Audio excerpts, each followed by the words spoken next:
The shooting investigation has now turned into a homicide investigation. The man that was shot around 2 a.m. behind me right outside the Fontainebleau Inn this morning passed away at Grand Strand ER. They're circling around to rescue you. This is what would happen if someone needed help. But actually cleaning up the roadways is just as important as cleaning up the beaches. Believe it or not, tomorrow when they do their beach sweep, it's going to be all about these trash cans and filling them up. And I spoke with organizers of the event and they say, you know, it's great to clean up your beaches, but it's also a reminder, it's a way to hang out with your community, take some pride in where you live. The question everyone is asking is, when are you moving? She says it's a question they don't have an answer to yet, except it will happen any day now. Obstacles standing in the way of expansion over at Barefoot Landing. Coming up, how the holdup is actually supposed to benefit you. If you're local here, you visit often, you know that this stretch of Highway 17 behind me at Barefoot Landing is a place that you avoid during the summer months. And actually the turn lanes here are at a failure classification level. This pier right behind me has a long history with storms. Back in the 50s, it needed to be rebuilt after Hurricane Hazel blasted through, and then with Hurricane David in the 80s. While our meteorologists say that this won't be a grab and go this time, it'll be a good test run, especially if you live in a flood-prone area. That's exactly what it does. And when that ordinance was first going through council, Withers Alley and where I'm at now, Withers Drive, were two main areas of concern. The city council is really taking charge to clean up Myrtle Beach to make it more desirable for visitors and for us who live here. Eric, this year the amount of drownings and beach rescues made Myrtle Beach first responders realize they need a bigger presence on the beach. Well, you're actually getting to see Myrtle Beach Fire Department in action. First responders have decided that they need to beef up the beach patrol on our beaches. Good morning, Eric. A lot of projects going on here. Hard Rock Cafe is moving out of the pyramid. That iconic building is coming down to make room for a brand new, huge entertainment business, and that's just one of the projects going on at Broadway. Talking about waterfront condos or the idea of a refreshing new downtown to benefit everyone is exciting to some, but others want to see the steel mill on the waterfront reopened. The new school's progress is actually exceeding expectations.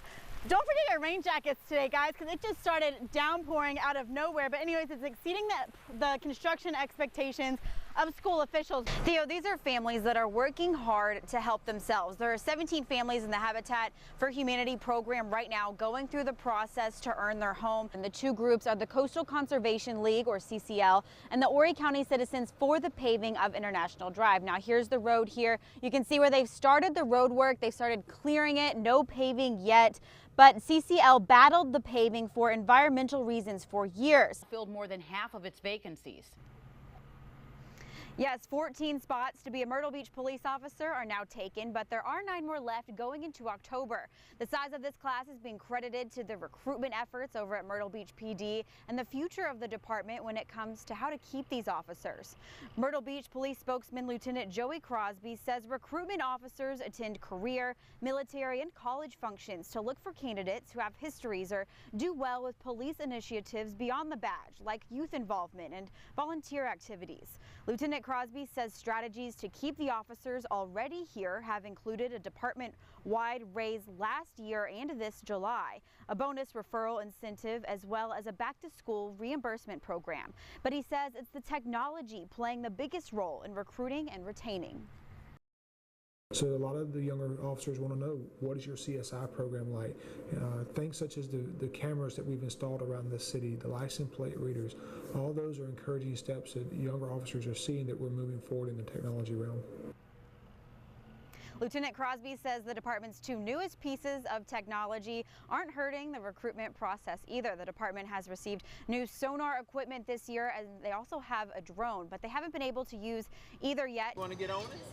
Turning the stop into something sweet. Oh goodness, I got chocolate on my hands. To look forward to. We are not only rocking the stop, but we showing positivity, giving them something to eat, and just giving them a boost to have a good day. In a community recently rocked by juvenile crime, Alfreda Funny and friends, My circle is very small, but we do big things.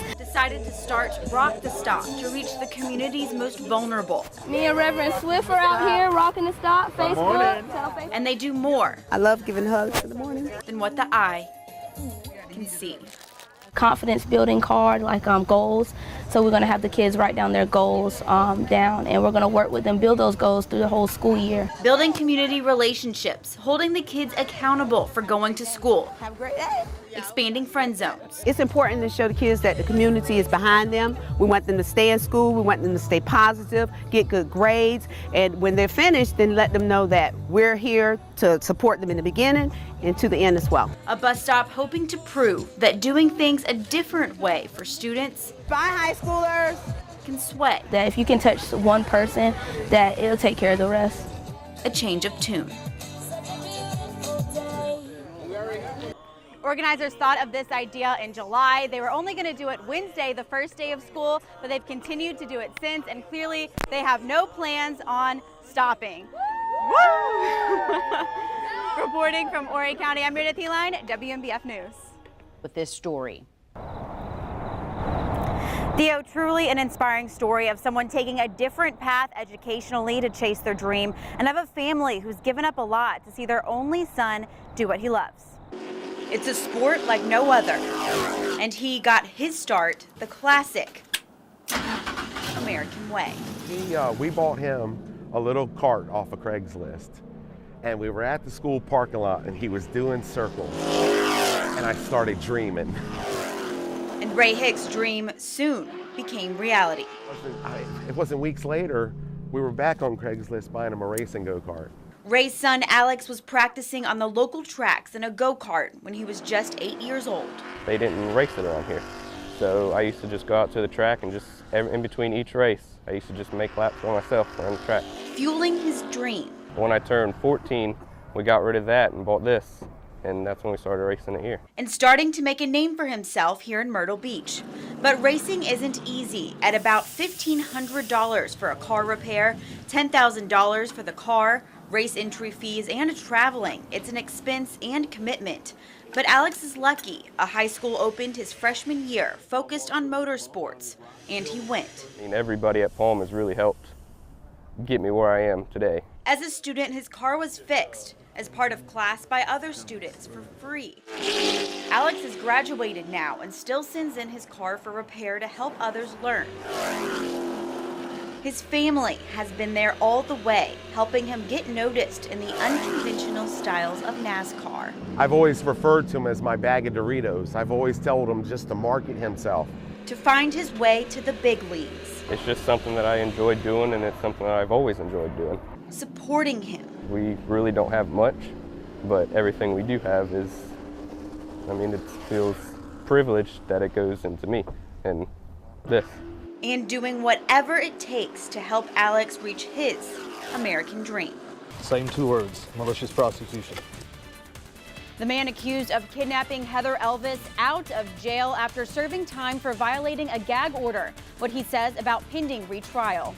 Nancy Livesay, who he mentions there, is the lead prosecutor for the case here in Horry County.